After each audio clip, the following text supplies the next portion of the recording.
नमस्कार दोस्तों, स्वागत है आपका अपने YouTube चैनल में। UP triple SC junior assistant के 1262 पदों पे दोस्तों जो वैकेंसी निकली थी उसके ऑनलाइन आवेदन स्टार्ट होना कल से हो गए हैं। तो पूरी प्रक्रिया के बारे में दोस्तों वन बाय वन बात करेंगे। इसका सिलेबस क्या रहने वाला है, चयन प्रक्रिया क्या रहने वाली है और 2019 में जो जूनियर असिस्टेंट की वैकेंसी आई थी उसका फाइनल कट ऑफ क्या गया था। अगर आपने भी 2021 वाला पैड दिया है तो दोस्तों इस वीडियो को बहुत ध्यान से देखना, क्योंकि बहुत ही गोल्डन अपॉर्चुनिटी इसे कहा जा सकता है अगर आपका पैड में ठीक ठाक परसेंटाइल बना हुआ है तो। वन बाई वन बात करते हैं दोस्तों। जैसा कि आपको विदित हो गया है कि 1262 कुल पद यहां पर निकाले गए हैं। योग्यता की बात करें तो 10+2 ट्रिपल सी और टाइपिंग कंपलसरी है आपके लिए। मतलब ये तीनों चीजें आपसे आनी चाहिए, यानी टाइपिंग भी और ट्रिपल सी आपके पास होना चाहिए। 12th पास आप किसी भी स्ट्रीम में हो सकते हैं, art side, science side, commerce, है ना। यहां पर इसकी कोई बाध्यता नहीं है। सिलेबस की अगर हम बात करें दोस्तों तो यहाँ पे 3 तरह की चीजें हमसे पूछी जानी है, हिंदी, जीके और रीजनिंग। टोटल क्वेश्चनों की संख्या 130 रहने वाली है और टोटल प्रश्नों की संख्या 130 रहेगी और टोटल नंबरों की संख्या 65 रहने वाली है। यहाँ पर आप ध्यान से देखें तो हिंदी के 40 अंक होंगे, 80 प्रश्न पूछे जाएंगे। जीके के लिए 20 अंक हैं जिसके 40 प्रश्न पूछे जाएंगे। रीजनिंग के 15 अंक हैं, इसके लिए 30 प्रश्न पूछे जाएंगे। एक प्रश्न आधे नंबर का होगा तो 65 नंबर का हमारा पेपर होगा लिखित परीक्षा के तौर पे और 130 प्रश्न हमसे पूछे जाने। इतनी बात आपको बिल्कुल क्लियर हो जाती है। अब कुछ चीजें दोस्तों यहां पर ध्यान रखनी होंगी। देखिए, अगर सिर्फ आप 12th पास हैं, सिर्फ और सिर्फ 12th पास हैं, तो दोस्तों इस फॉर्म को मत डालिएगा। मत डालने का मतलब यह है क्योंकि यहां पे स्नातक के जो 10 नंबर आपको मिल रहे हैं बहुत पीछे ले जाएंगे। फिर आपको, अगर सिर्फ आप 12th पास हैं, तो फिर आपको एक काम करना पड़ेगा, अपना रिटन एग्जाम बहुत अच्छे से तैयार करना पड़ेगा। वहां पे आपको ठीक ठाक नंबर लाने पड़ेंगे। वास्तविक बात पूछी जाए तो दोस्तों ये वैकेंसी ग्रेजुएशन वालों के लिए, क्योंकि यहाँ 12th के ग्रेजुएशन के नंबर अलग अलग दिए जा रहे हैं। जैसे कि आप समझने की कोशिश करिए, 65 नंबर की आपकी परीक्षा हो जाती है लिखित परीक्षा, तो कम से कम यहां पर आपको 50+ नंबर लाने पड़ेंगे अगर सिर्फ आप 12th हैं। अगर ग्रेजुएशन है तो थोड़े से कम नंबर भी अगर लाएंगे तो काम चल जाएगा, क्योंकि ग्रेजुएशन के 10 नंबर बहुत मायने रखेंगे जब आपकी फाइनल मेरिट तैयार होगी। इसीलिए मैं कह रहा हूं कि अगर आप सिर्फ 12th पास हैं और सेकंड डिवीजन वगैरह से हैं तो दोस्तों इस फॉर्म को डालने से बचें, क्योंकि अंत तक चयन हो पाना काफी मुश्किल है। क्योंकि यहां पर आप देखें 15 नंबर पीछे हो जाएंगे। समझिए, देखिए इस चीज को कैसे। अगर आपने 12th पास किया 60% नंबरों के साथ, 65 नंबर की तो आपकी परीक्षा होगी, कम से कम 50 नंबर तो आप वहां पर ले आए अपने। कम से कम मान के चलें, अगर आप 12th में 60% नंबर लेकर के आए तो 20 नंबर आपको और मिल जाएंगे। तो 50 और 20 70 नंबर आपके ये हो जाते हैं। अब आपने स्नातक भी किया है और स्नातक में भी आपके 60% से ऊपर नंबर हैं, तो आपको 10 नंबर स्नातक वाले भी मिल जाएंगे। ठीक है, तो यानी कि टोटल आपका कितना हो जाता है, 80 नंबर का। इसके अलावा अगर आप खेल में रुचि रखते हैं और खेल कॉलेज स्तर के भी अगर आप खिलाड़ी हैं तो 2 नंबर आपको यहां से भी बड़ी आसानी से मिल जाएंगे। अब देखिए, 35 नंबर की ये पूरी प्रक्रिया है और 65 नंबर की आपकी रिटेन एग्जाम है। ठीक है, तो अब देखिए, कोई बच्चा ऐसा है जो सिर्फ 12th पास है और सेकंड डिवीजन से पास है। कितने से, सेकंड डिवीजन, तो उसको 15 नंबर तो मिल गए 12th वाले। 50 मान लो 55 नंबर वो ले आया यहां पर, बहुत करने के बाद वो 55 नंबर अपने रिटेन एग्जाम में ले आया और 15 नंबर उसके ये हेड हो गए, तो ये हो गए 70 नंबर। ठीक है, अब देखिए, अब दूसरे बच्चे को देखिए जिसके 60% तो थे 12th में, 45% थे ग्रेजुएशन में। ठीक है, बस उसके पास कोई खेल वगैरह का डिप्लोमा नहीं था और इसके भी 50 नंबर लगभग थे, लगभग 50 नंबर इसके मान लो, इससे 5 नंबर कम। तो इसके नंबर आपको जोड़ के देखिए, 50 नंबर इसके ये हो गए, 20 नंबर इसको ये मिलेंगे और आप यहां पे देखिए 8 नंबर इसको ये मिलेंगे, तो ये 78 नंबर पे जा रहा है और ये 70 नंबर पे ही रुक रहा है। तो इसलिए दोस्तों ग्रेजुएशन होना बहुत ज़्यादा जरूरी है, जिस तरीके से इन्होंने ये नंबरों का बंटवारा किया है। फाइनल कट ऑफ आप देखेंगे 2016 की तो आपको देख के अनुमान लगेगा कि कट ऑफ कहाँ गई, तो उस पर हम बात करेंगे धीरे धीरे। बात क्लियर हो जाती है। अगर आप 12th पास भी नहीं भी हैं और मेहनत अच्छे से कर सकते हैं तो आप, मतलब ग्रेजुएशन पास नहीं भी हैं तो आप फॉर्म को डालिएगा, अगर आपकी परसेंटेज 60 से ऊपर है 12th में तो। ठीक है ना, इस चीज़ को आप समझ गए होंगे। तो 35 नंबर हमारे ये हो जाते हैं, 20 और 10 30 और 5 नंबर हमें खेल वाले मिलेंगे। मतलब अगर हमारे पास स्पोर्ट्स कोटा वगैरह, मतलब जो भी स्पोर्ट्स का कोई सर्टिफिकेट है, अंतर्राष्ट्रीय स्तर का हो सकता है, राष्ट्रीय स्तर का, अंतर्राष्ट्रीय स्तर का खिलाड़ी तो खैर इसमें क्या फॉर्म डालेगा, मतलब राज्य स्तर का, अगर कॉलेज स्तर का भी आपके पास कोई खेल का सर्टिफिकेट है जो कॉलेज वगैरह से या राज्य सरकार की तरफ से मिला हुआ है तो आप दोस्तों इसका फायदा उठा सकते हैं। यहाँ पे 2 से 3 नंबर आपके और बढ़ जाएंगे। इतनी बात क्लियर हो जाती है। सिलेबस आपको पता चल जाता है कि क्या क्या पूछा जाने वाला है। चलिए, अब रिटन एग्जाम के बाद दोस्तों अगला चरण हमारा टाइपिंग रहने वाला है, जो कि क्वालिफाइंग नेचर का होगा। इसमें हमें कोई भी नंबर नहीं दिया जाएगा। जैसे इलाहाबाद हाई कोर्ट में 50 नंबर की टाइपिंग है, हिंदी और इंग्लिश के अलग अलग नंबर वहाँ पर डिसाइड हैं, लेकिन यहाँ पे टाइपिंग का भाई कोई भी मैटर नहीं है, ना हिंदी के लिए ना इंग्लिश के लिए। मतलब आप सिर्फ क्वालिफाई करेंगे। कम से कम आपकी स्पीड जो रहनी चाहिए 30 वर्ड पर मिनट के हिसाब से अंग्रेजी की होनी चाहिए, और हिंदी की स्पीड जो होनी चाहिए वो 25 वर्ड पर मिनट के हिसाब से होनी चाहिए। और 10 मिनट का टाइम आपको मिलने वाला है यहाँ पर, है ना।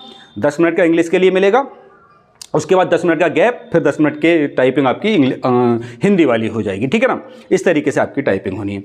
अब यहाँ पे हिंदी टाइपिंग के लिए फॉन्ट कौन सा चलेगा, तो देखिए इलाहाबाद हाई कोर्ट में सिर्फ मंगल इनस्क्रिप्ट वाला ही फॉन्ट मांगा है, लेकिन यहाँ पे ऐसी कोई बाध्यता नहीं है। 3 फॉन्ट हमारे यहाँ ज़्यादा चलन में है, जैसे मंगल फॉन्ट इनस्क्रिप्ट वाला, कृतिदेव और रेमिंगटन गैल। तो इन तीनों में से अगर आप किसी भी फॉन्ट पे टाइपिंग जानते हैं तो हिंदी की टाइपिंग वहाँ पर कर सकते हैं, कोई भी ऐसी बाध्यता नहीं रहने वाली है। बात क्लियर, यानी कि तीनों फॉन्ट आपके वैलिड हैं यहाँ पर। कुल समय आपको 10 मिनट मिलेगा और टाइपिंग का कोई भी नंबर आपको नहीं दिया जाना है यहाँ पर। अच्छा, अब आते हैं पैट 2021, क्योंकि ये वैकेंसी जो हो पैट 2021 के आधार पे आई हुई है।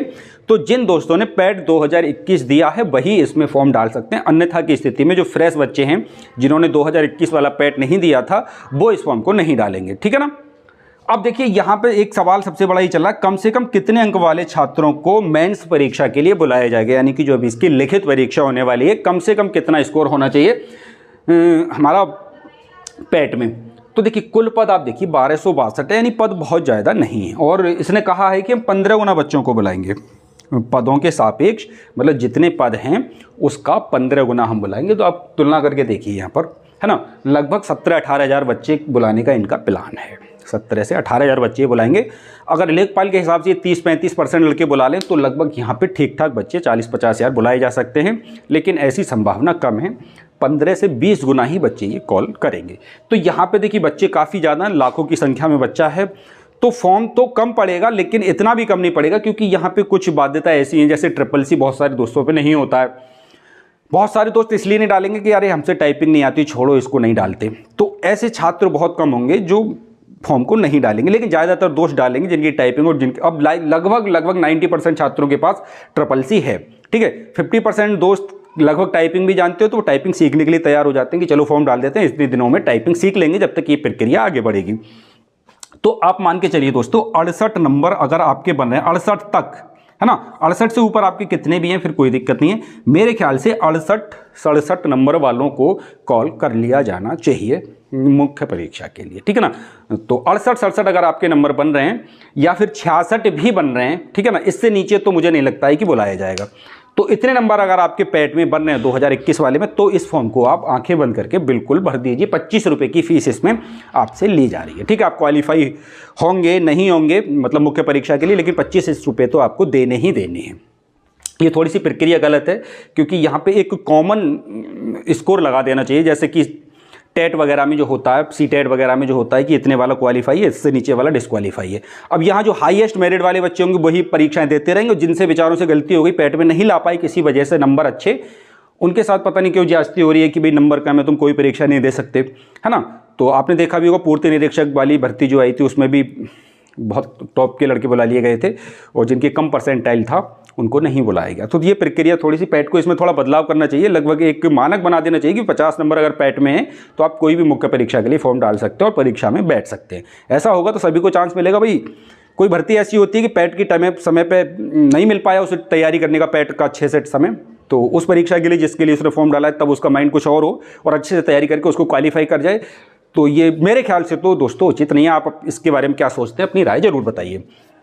अब हम दोस्तों एक नज़र मारते हैं 2019 के जूनियर असिस्टेंट की कट ऑफ के ऊपर, जो फाइनल कट ऑफ इसकी आ चुकी है, मतलब इसकी नियुक्ति वगैरह भी नहीं दी गई है ना। ये 2019 वाली वैकेंसी थी, लगभग 1600 के आसपास इसमें पद निकाले गए थे, तब पैट की कोई बाध्यता नहीं थी, सभी ने इसमें फॉर्म डाला था।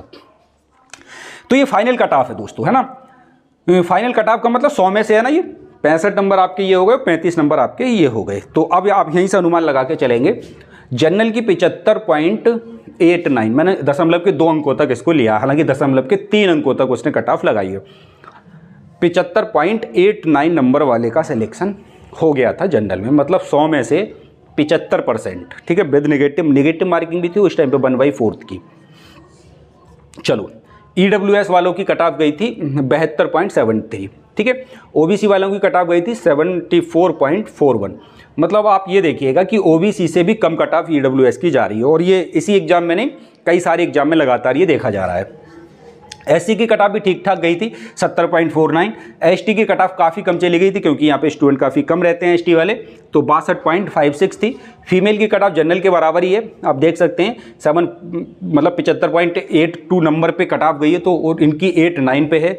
मतलब महिलाओं की कट ऑफ ठीक ठाक कट ऑफ जा रही है, क्योंकि महिलाएं आजकल बहुत पार्टिसिपेट कर रही हैं भाई सब इन चीज़ों में। देख लेना, एक्स सर्विसमैन की कट ऑफ बहुत ही कम गई थी, क्योंकि एक्स सर्विसमैन वाले बहुत कम मिलते हैं ऐसी टाइपिंग वाइपिंग जो स्पेशल एग्जाम्स होते हैं।